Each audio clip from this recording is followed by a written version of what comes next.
Pasemos al siguiente tema. Entonces, el siguiente tema aquí en nuestro esquema, estamos todavía en el núcleo duro, núcleo conceptual duro, es una ampliación de justo ese ejercicio que hemos hecho y una sistematización de algunos aspectos, que se basa fundamentalmente en el texto de Innes, que ustedes deberían haber leído hasta la semana pasada, y si no lo han hecho, les recomiendo muy calurosamente su lectura para lo más pronto posible. ¿Ok? Vamos allá entonces y nos aparecemos por aquí arriba, ¿eh? El tercer complejo de las cosas. Ok, entonces vamos a basarnos en algunos elementos fundamentales del texto de Inés. Básicamente que cada compra conduce al endeudamiento del comprador con respecto al vendedor o transforma el vendedor en acreedor del comprador. No, sí, conduce el comprador en deudor y el vendedor en acreedor, ¿no? Y cada venta obviamente hace lo opuesto.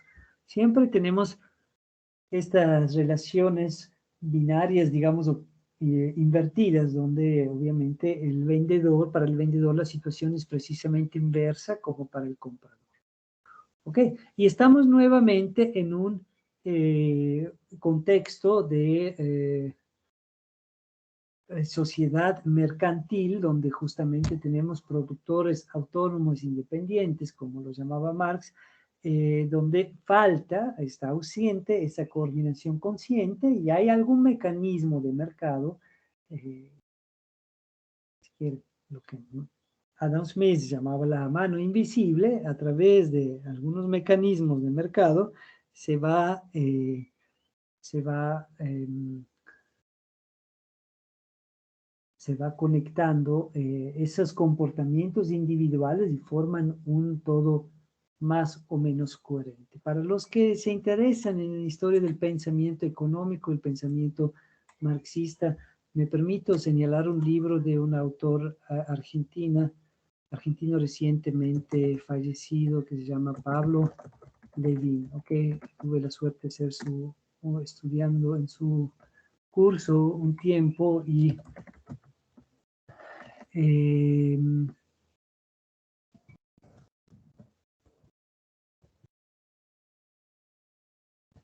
tiene un libro que se llama El Capital Tecnológico y lo pueden descargar gratuitamente. Es una obra extraordinaria. Voy a ponerles aquí el enlace que profundiza, entre otras cosas, el análisis de este mecanismo, sus debilidades y sus posibilidades. Y es realmente una obra extraordinaria que vale la pena ser leída, y aunque sea por el simple hecho de que pueden ver que hay grandes trabajos teóricos que se producen en América Latina y no hace falta siempre buscar la inspiración ni en Estados Unidos ni en Europa. ¿Ok? Les recomiendo muy calurosamente, donde todos esos problemas que encuentran los productores autónomos independientes y con todos sus desarrollos posteriores que implica la constitución de capital, la diferenciación de capital y otros problemas, se discuten en profundidad y se desarrollan todos los conceptos esenciales del pensamiento económico. Ok, entonces estamos en ese contexto, okay, y podemos simplemente seguir en el contexto de nuestros productores de taro, pescadores y constructores de canoa. ¿Cómo pueden organizar su sistema de intercambio? Ok, nos tomamos un poco de distancia de la historia de los colonizadores y lo que intentemos eh, comprender es cuáles son diferentes formas a través de cuales personas o productores que viven en este tipo de sociedad, que implica que no es la sociedad originaria, no es los hombres y mujeres primitivas que viven solito e intercambian cosas, es más bien el desarrollo de la diferenciación del trabajo social y también un proceso de privatización, y está vinculado muy probablemente con procesos de afincamiento de la propiedad privada y procesos probablemente de conquistas y conflictos interétnicos. Bueno, ¿cómo concretamente se van configurando esa sociedad mercantil? Esto es un tema que ponemos entre paréntesis, porque en cierto sentido es un modelo, es una construcción conceptual que nos permiten analizar los mecanismos que permiten y los problemas y las condiciones y los problemas que se van a presentar en el contexto donde no hay una organización consciente del trabajo social. Okay.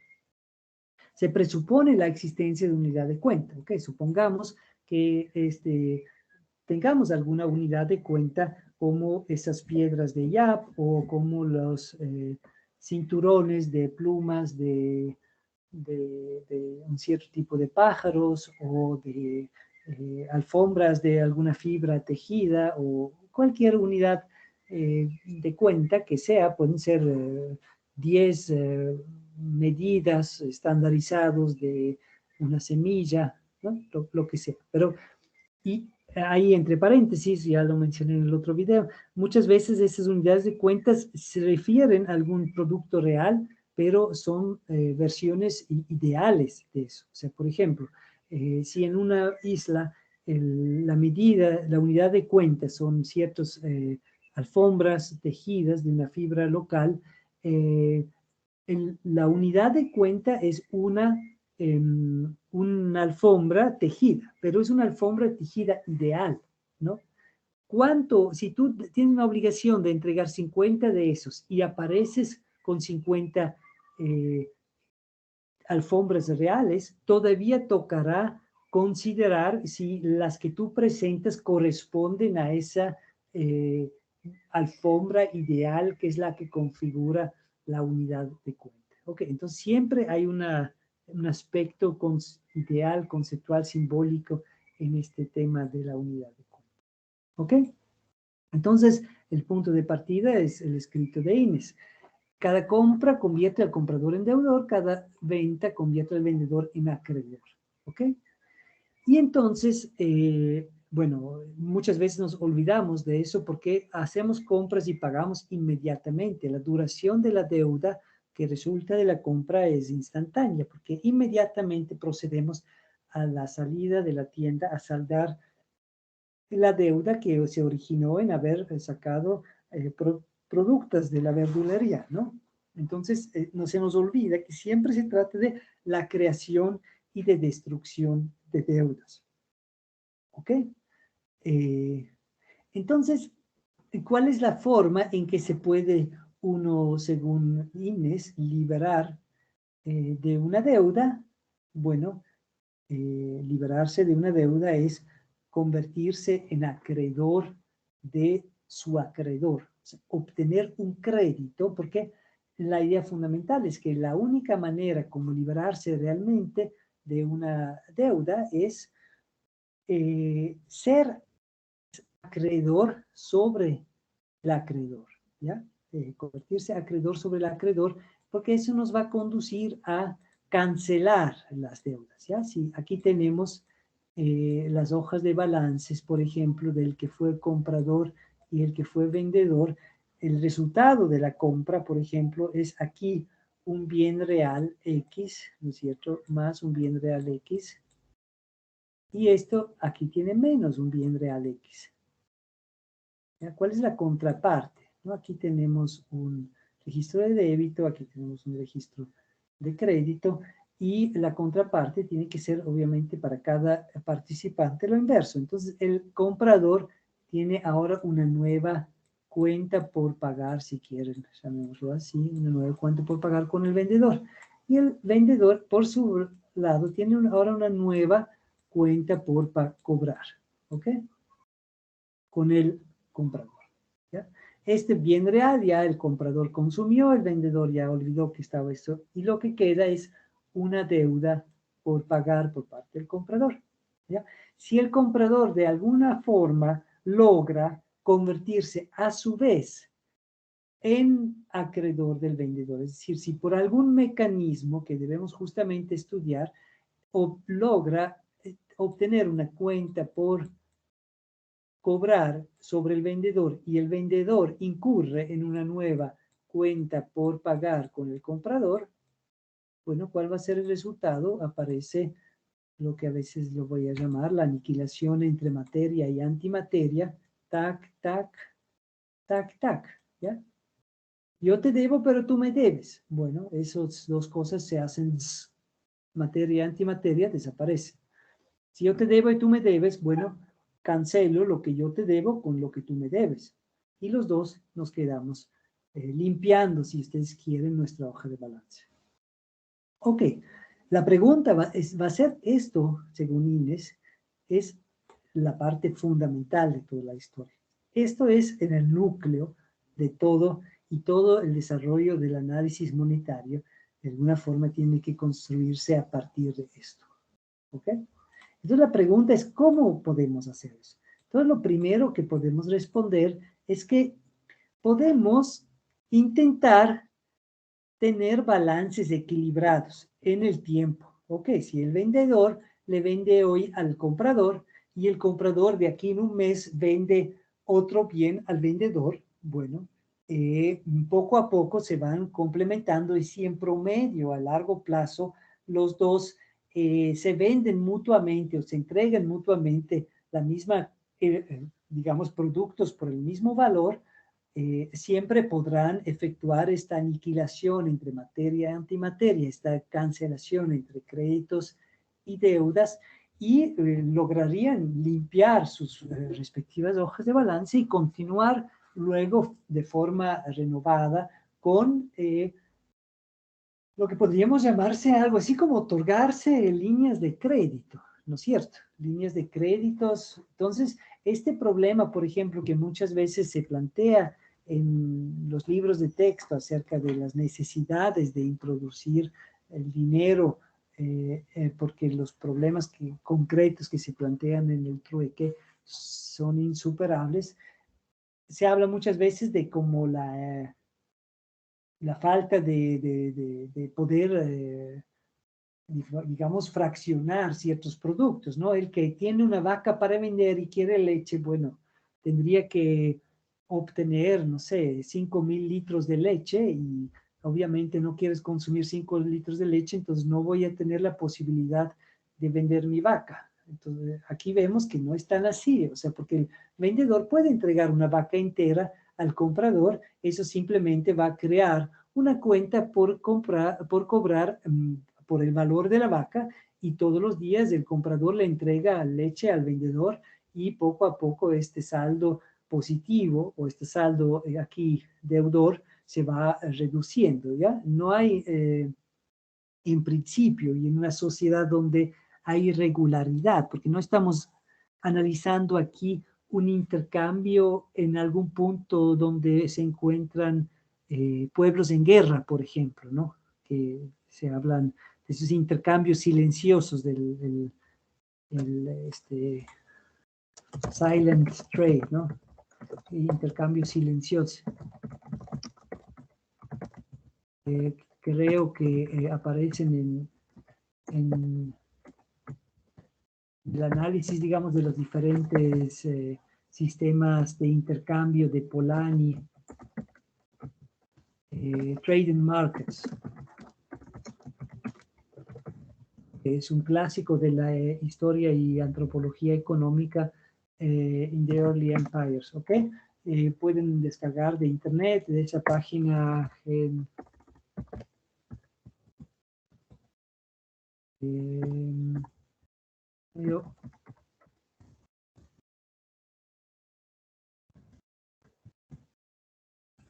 por la página Libgen, ¿cuál es exactamente la dirección? No importa. Pueden descargar este libro si tienen interés por este tipo de problemas. Ok, hay intercambios entre enemigos o intercambios entre pueblos que no han desarrollado una confianza suficiente y obviamente ahí no hay ninguno que va a entregar y esperar que después a lo largo del año el otro va a pagar. Ahí es la misma valor por la misma valor, o sea, la perspectiva de cada uno, digamos. Por lo menos se va a entregar lo que se considera de cada perspectiva como equivalente, no se va a entregar algo que no sabemos si el otro va a cumplir. Pero estos problemas aquí que estamos analizando desde dentro de una sociedad o dentro de una comunidad. O sea, estamos presuponiendo ciertas relaciones existentes entre los agentes. Por ejemplo, que forma parte de una comunidad religiosa, ¿ok? Donde hay una autoridad religiosa y hay una fe compartida que permite establecer esas relaciones de confianza que permite el crédito, ¿ok?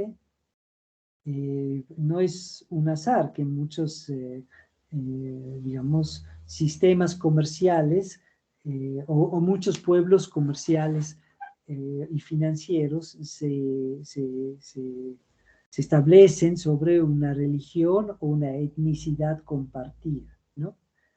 A veces migrantes compartidas. Entonces, hay mecanismos de crear confianza que no siempre funcionan, o sea, hay ciertas condiciones, ¿no? O un marco legal que permite forzar el cumplimiento de las obligaciones, ¿ok? Entonces, estamos analizando posibilidades dentro de lo que podríamos llamar una sociedad, no entre individuos que nunca más en la vida se van a volver a encontrar, ¿ok?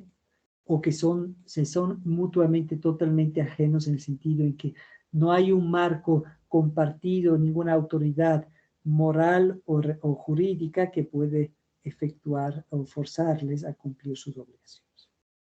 Ok, entonces tenemos esa posibilidad, pero obviamente, bueno, en esta posibilidad, el tamaño, la magnitud de la línea de crédito que voy a acordar a los demás que quieren comprarme vacas, bueno, según, si ya me compraste una vaca y todavía no me pagaste todo en leche, no te voy a acordar otra más. Entonces hay ciertos límites y la cantidad,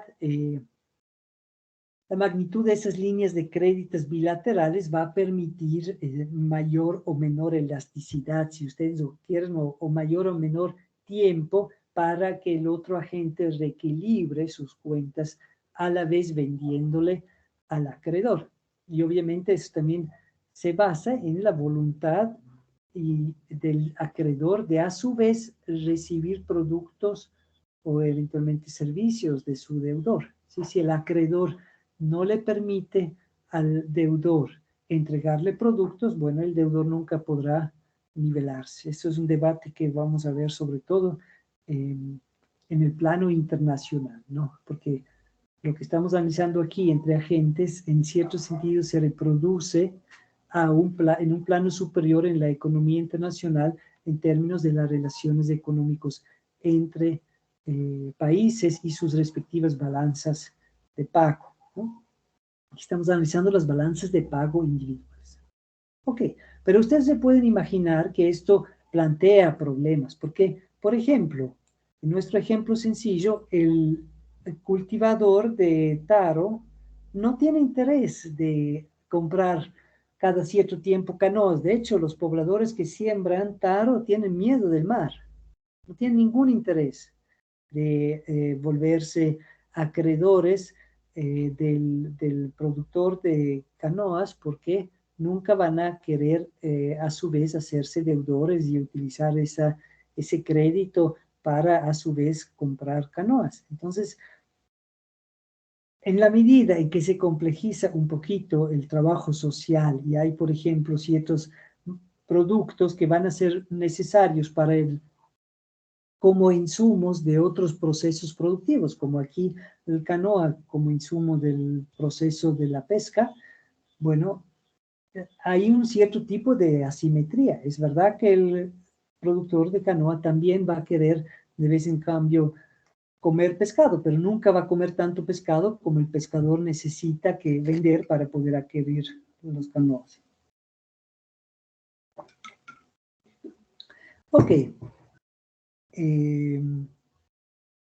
Entonces se necesita una especie de sistema de circulación social que posibilita a los agentes obtener productos de otros por forma indirecta, por ejemplo, vendiendo a uno y con esos procedimientos comprando otro. Okay. Todo lo que estamos aquí analizando obviamente está 1000 veces resuelto y lo hacemos todos los días.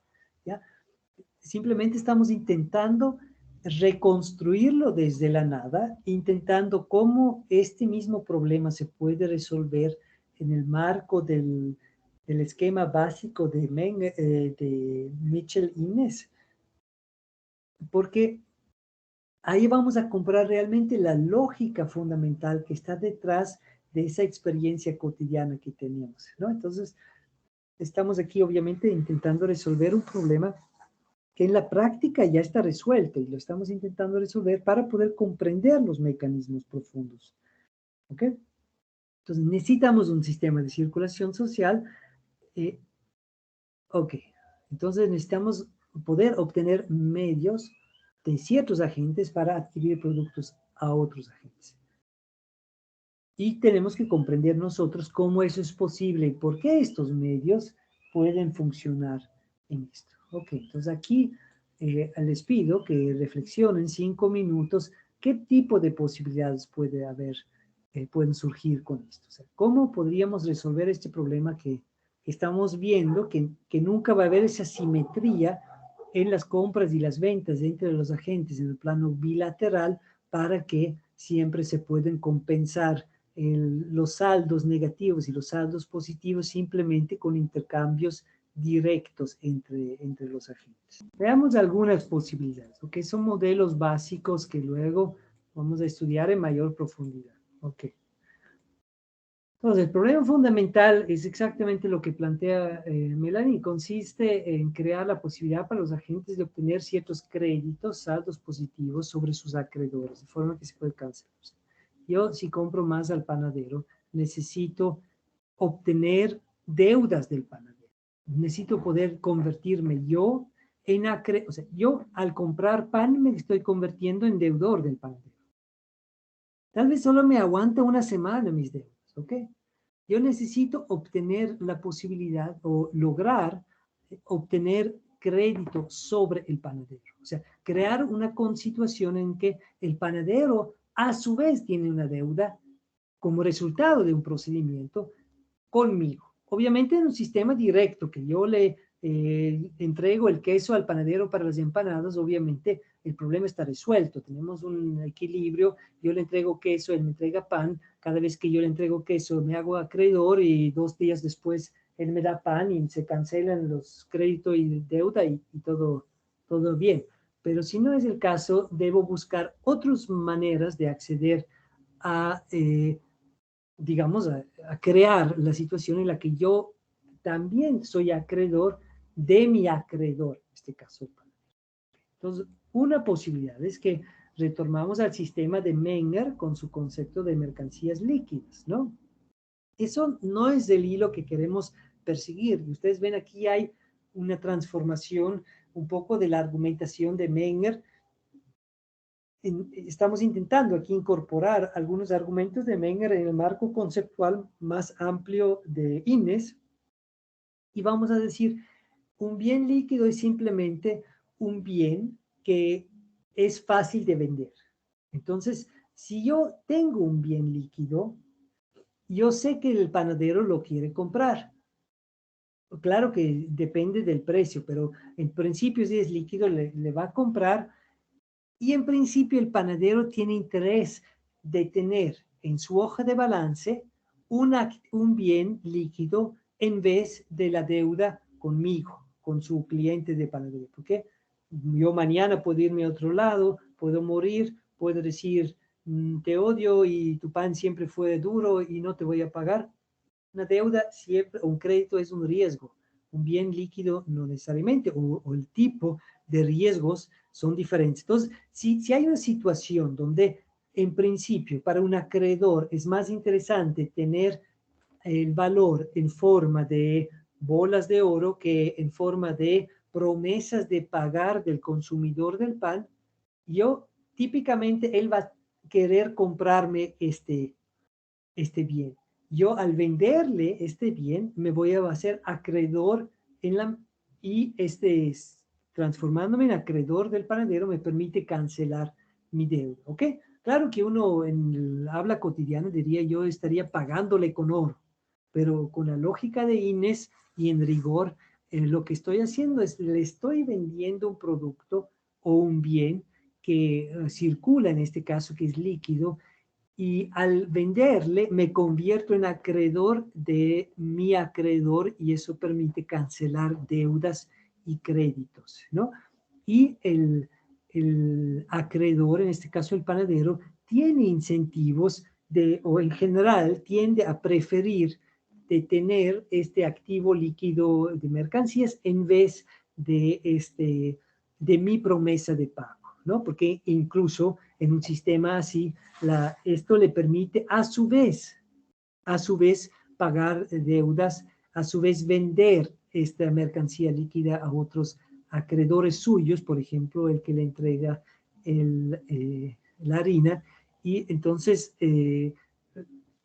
va a tener siempre preferir esto y yo sé que voy a poder liberarme prácticamente de todo tipo de deudas con esas mercancías líquidas. ¿Ok?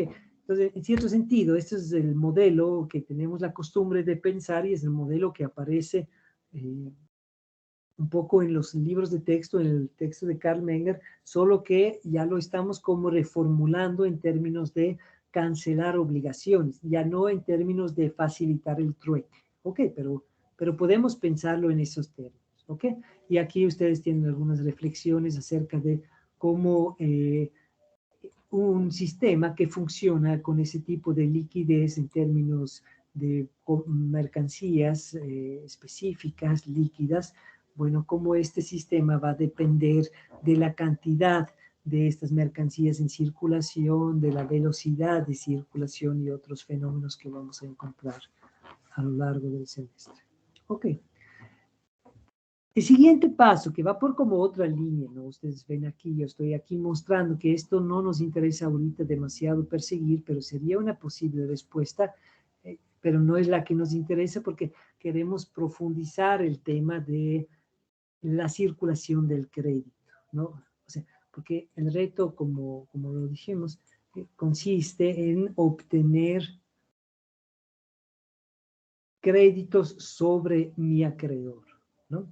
Entonces, una estrategia es que yo puedo organizar un trueque de créditos. Ok, yo soy acreedor del zapatero, pero yo soy deudor del panadero. Yo necesito intentar trocar mi crédito sobre el zapatero por un crédito sobre el panadero. ¿Ok? Porque necesito el crédito sobre el panadero para poder cancelar mi deuda con el mismo. ¿Ya? Entonces podemos intentar constituir un sistema que permite yo entregar ciertos créditos que son el resultado de haber a su vez yo vendido ciertos productos que han dado lugar a esos créditos y con esos créditos obtener los créditos que yo necesito para librarme de la deuda con aquellos agentes con los que yo he tenido un balance de pagos deficitario. ¿Ok? Entonces, eso típicamente puede hacerse con o sin la materialización de las relaciones crediticias. ¿Ok? Entonces, por ejemplo, estos papelitos que mencionaba Ana Cristina en la clase, en realidad son muy similares a un montón de sistemas como se han registrado. En el texto aparecen tarjas, en inglés se llama eso tally, ¿no? Tal vez no van a encontrar muchas cosas en español sobre el tema, pero en inglés sí.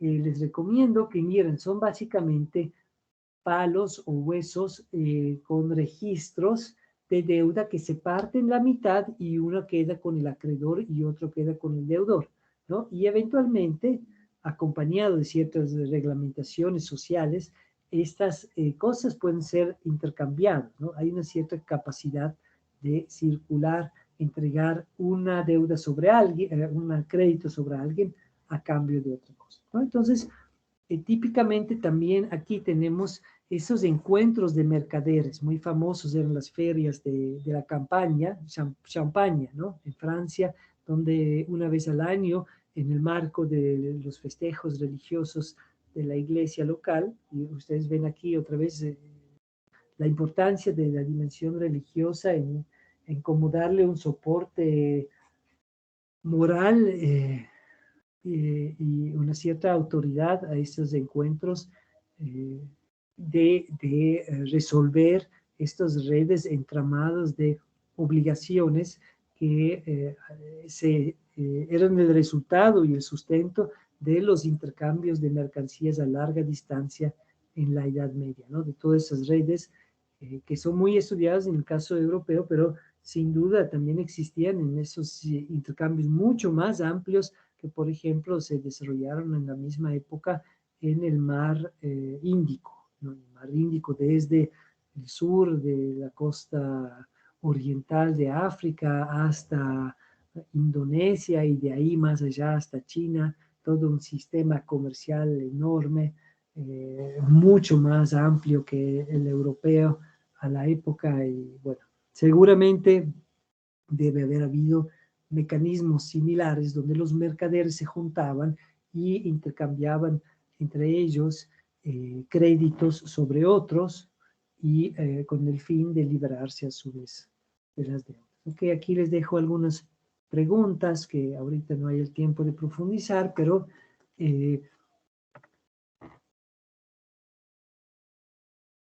lo que deberíamos plantear aquí obviamente es en qué condiciones este sistema de trueque directo, que yo trueco con otro, digamos, mis créditos, puede funcionar o no puede funcionar. ¿Okay? Les invito a reflexionar acerca de eso. Luego, como segunda figura, y ya les digo, si es que quisieran desconectarse, no hay problema, yo voy a simplemente terminar el pequeño video, se va a quedar grabado y ustedes pueden verlo en otro momento, entiendo que algunos tienen clases después, pero voy a terminar las ideas para que estén aquí planteados y les invito a terminar de verlos más rato, ¿ok? El segundo paso, y como resultado de los problemas del trueque bilateral de créditos, es que ciertos créditos o ciertas obligaciones pueden comenzar a circular, ¿ok?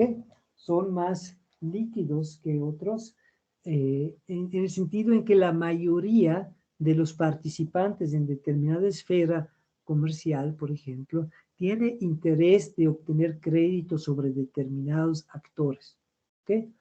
Entonces, por ejemplo, todo el mundo, si todo el mundo come pan, todo el mundo va a querer obtener créditos o, digamos, créditos sobre el panadero, porque todo el mundo al consumir pan va a convertirse en deudor del panadero y todo el mundo necesitará tarde o temprano créditos sobre el con relación al panadero para liberarse de su deuda con el panadero. Entonces, hay ciertos agentes que por su posición que tienen en el sistema van a tener una deuda que es buscado por los demás agentes. En cierto sentido se convierte en una deuda líquida en el mismo sentido de Menger como las mercancías que antes hemos visto. Es una deuda que todo el mundo busca, ¿ok?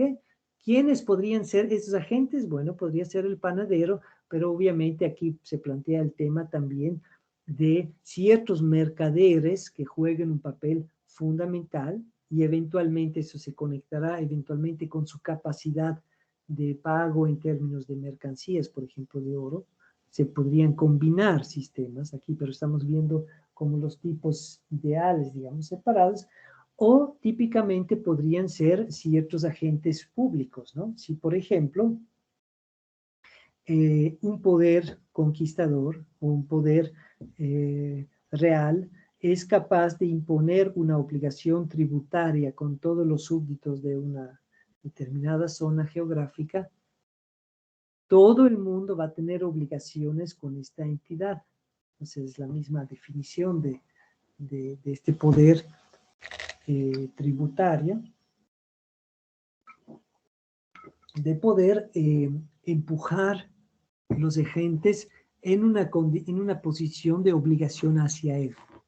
Ok, pero eso quiere decir que todo el mundo tiene interés de obtener créditos sobre él, porque ¿cómo me libero de una deuda con el rey teniendo un crédito sobre el rey? Ok, entonces ustedes ven lo que comenzó como un sistema horizontal de participantes iguales en los trueques, en los intercambios mercantiles, todos somos iguales en el mercado, ¿no? En realidad, ya en estos primeros pasos de desarrollo conceptual ya se va a comenzar a polarizar, ¿ok? Va a haber agentes cuyas deudas son buscados por los demás, porque todos los demás las necesitan o todos por los demás por lo menos saben que muchos otros agentes lo necesitan y que serán deudas que serán fáciles de usar a su vez para pagar una deuda con un tercero, porque se sabe que el tercero o el cuarto por lo menos necesita ese crédito. ¿Ok? Y eso ustedes pueden imaginarse, esa demanda por esos créditos líquidos se le vuelve mucho más fácil a ese agente a su vez endeudarse. O sea, es mucho más fácil que alguien le concede un crédito a ese agente porque todo el mundo sabe que esos créditos van a ser líquidos. ¿Ok? Pues hay un procedimiento de polarización que comienza apenas que se busca soluciones a esos entramados de relaciones de deudas y obligaciones cada vez más complejos y cada vez más asimétricos, en el sentido en que tienen que recorrer cada vez más caminos para conectar, digamos, al deudor con el acreedor, o acarrear hacia el deudor aquel crédito sobre la misma persona, y siempre estamos hablando de créditos con la misma maduración, con la misma fecha, digamos, o créditos líquidos, o digamos líquidos en el sentido que el del día al día, o con la misma fecha de caducidad,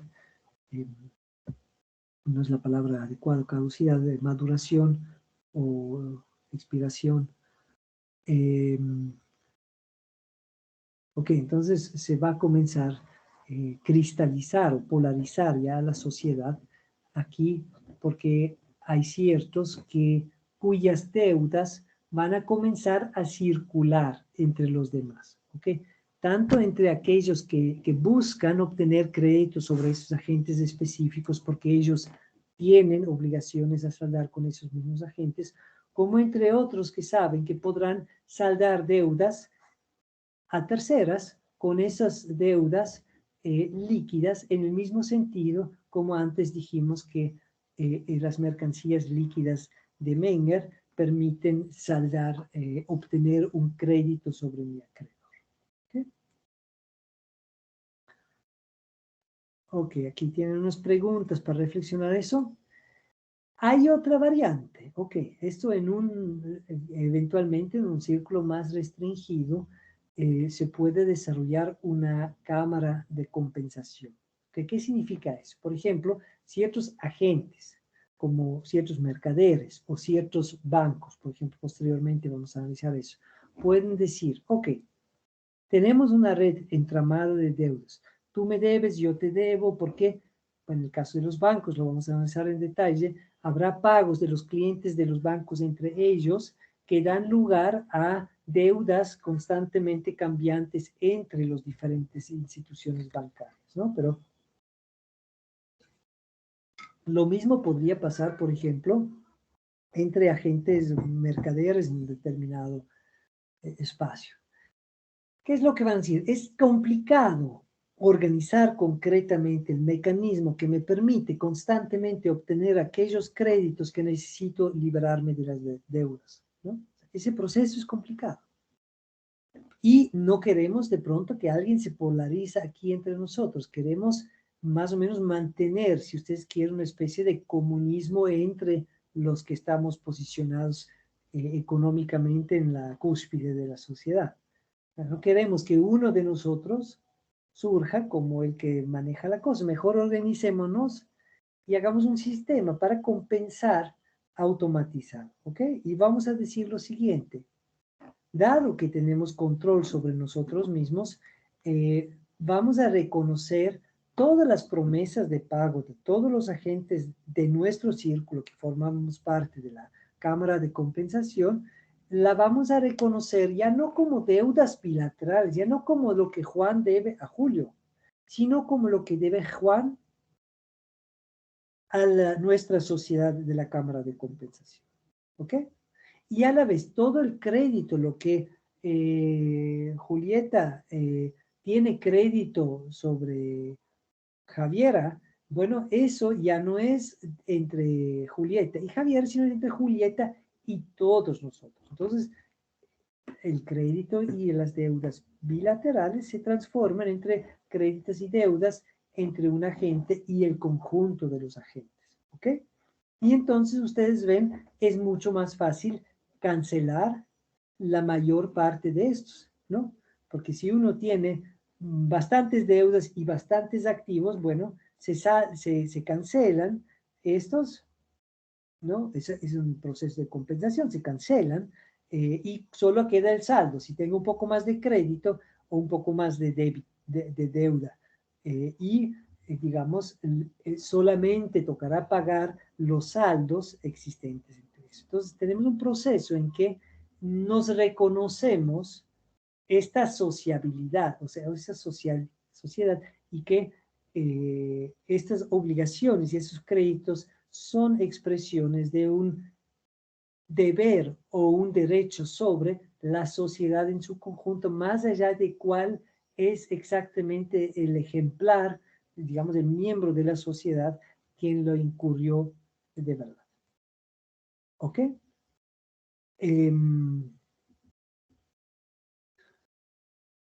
Bueno, ustedes pueden imaginarse que este proceso que aquí hemos mencionado antes, de que ciertas deudas son más líquidas, puede polarizarse aún más y terminamos en un sistema donde la deuda de un solo agente circula. ¿Okay?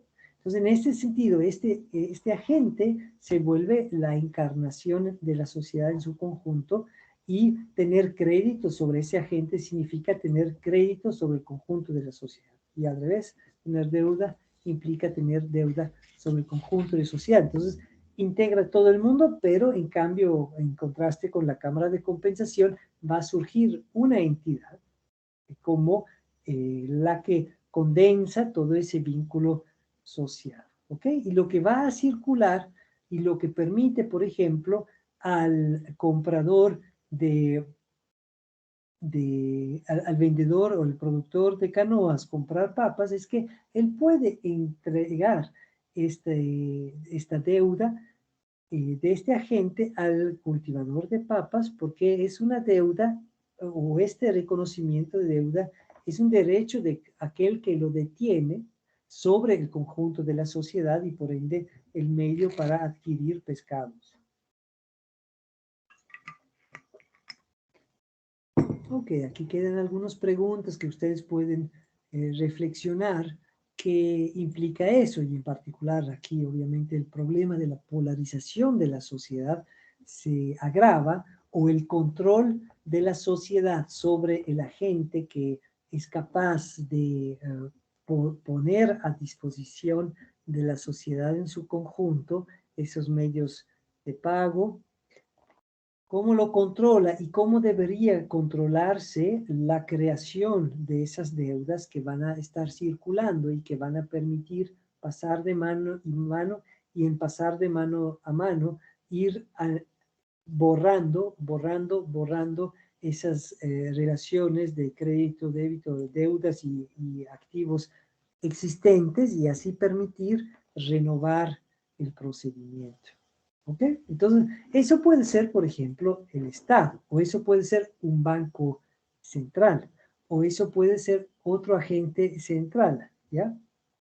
Y obviamente hay la posibilidad que la sociedad construya eso como una institución propia para resolver su problema, o hay la posibilidad que un poder logra imponerse resolviendo estos problemas monetarios de la población y a través de eso a la vez afincar o agravar o ampliar su base del poder, ¿cierto? Entonces hay una tensión ahí entre resolver los problemas de intercambio y a la vez digamos, a partir de la capacidad de resolver ese problema, obviamente aparece el riesgo de que la entidad que lo hace profundiza, amplía el poder sobre la sociedad en su conjunto. ¿Okay? Esto va a ser otra vez un tema que nos va a preocupar a nivel internacional, porque, digamos, los posibles mecanismos de control de los miembros de la sociedad sobre la entidad que crea estas deudas que van a circular y que van a permitir la sucesiva cancelación de las deudas acumuladas, si es que circule, pues esta entidad a nivel internacional, lo que concierne el dinero internacional, pues está mucho más complicado la cuestión del control social. ¿Ya? Entonces lo que tenemos aquí es un movimiento desde lo más social, desde lo más general hacia lo más, desde lo más individual, desde buscar las equivalencias o las correspondencias bilaterales con varios pasos que van como introduciendo cada vez un mayor nivel de socialización. ¿Ya? Y la idea básica que ustedes van a poder aquí releer en estos pequeños textos es que el objetivo es que, bueno, el punto fundamental es que se trate de introducir un mecanismo social que permita que exista, en cierto sentido, un registro, no tiene que ser necesariamente físico, aunque puede tomar una forma física como un billete o algo así, un registro que reconoce la contribución o el valor del trabajo individual a la sociedad en su conjunto. ¿Okay? Y que obtener esto significa, a ver, yo he vendido mi pan a Juanito, pero al haber vendido mi pan a Juanito, yo obtuve un reconocimiento de un derecho, no sobre Juanito, sino sobre la sociedad en su conjunto. O que cuando Juanito quiere cancelar su deuda conmigo por haber comprado pan, lo que yo obtengo no son más promesas de pagos de Juanito, son promesas de pago o derechos sobre la sociedad en su conjunto, ¿no? Y una vez que logramos, a partir de esas promesas de pago, de reconocimientos de deudas individuales, ir dándoles cada vez un mayor contenido social, digamos, nos liberamos de esa restricción del equilibrio en las balanzas individuales, y lo que al final nos importa es el equilibrio en el sentido de la balanza total de los pagos de los agentes, ¿ya? No nos importa si el dinero que tengo para pagar mis obligaciones provengan de donde provengan. El hecho de que los tenga muestran que yo he sido contribuidor en la misma magnitud, ¿no?, de las obligaciones que he incurrido, ¿no? Entonces, esto es entonces el procedimiento en el cual se va constituyendo realmente si quieren, una sociedad en el sentido económico, ¿no? Esa emergencia de una entidad monetaria que encarna la sociedad en su conjunto, y quien disponga sobre él tiene la capacidad de liberar una deuda, y entonces el ir y venir de estas promesas de pago o esos créditos sobre ciertos agentes en ciertas condiciones va a formar parte del procedimiento que resuelva este misterio, o sea, a partir del cual se fundamenta la ciencia económica, que es cómo es posible que el trabajo social efectuado por cada uno de forma propio y persiguiendo su interés propio es capaz de dar lugar a una cierta coherencia. Entonces, el punto es ese, ¿no? Que es a través de ese ir y venir de esos entramados de deudas y que encarnan, digamos, la dimensión social es posible que funcione eso. ¿Okay? ¿En qué medida esta igualdad formal que parece basarse, o sobre la cual parece basarse el intercambio de individuos, de mercancías, se mantiene una vez que se van polarizando las estructuras, siguiendo la argumentación que estamos viendo? Bueno, eso queda abierto al análisis. ¿Okay? Y lo que también quiero mencionar es que lo que es lo menos importante en todo este tema es si esta cosa tiene que tomar una forma material o no, o si va a pasar por una mercancía que tiene valor en sí o no, ¿no? Lo esencial consiste en este movimiento de entrada y salida, que es la compensación de las ventas y de las compras, que permiten, digamos, saldar las obligaciones resultantes o recibir saldado las obligaciones de los intercambios. Y es en ese mecanismo que se basa el intercambio y no en el mecanismo de obtener un bien realmente de valor o un bien que se encuentra respaldado o un dinero que se encuentra respaldado en algún dinero con un valor real. Sobre eso también vamos a profundizar. Entonces les dejo con esa reflexión acerca de cómo todo este mecanismo de introducir el dinero como mecanismo de socialización da lugar a subvertir o invertir la igualdad inicial con que hemos partido cuando hablábamos del intercambio de mercancías, y cómo en este contexto se puede pensar el proceso de apropiación del excedente social de forma monetaria, por ejemplo, con los impuestos, tributos, la renta de la tierra, los intereses y la ganancia. Es decir, cómo funciona la apropiación de una parte del producto por ciertos sectores de la sociedad que tienen la capacidad de imponer esos diferentes formas de apropiación a los demás, cuando ya no es entregar simplemente una décima parte, una quinta parte de la cosecha, sino aparece con las obligaciones monetarias. Muchas gracias por seguir hasta aquí y pues nos vemos más tarde para conversar de los problemas y las preguntas que pueden surgir desde aquí.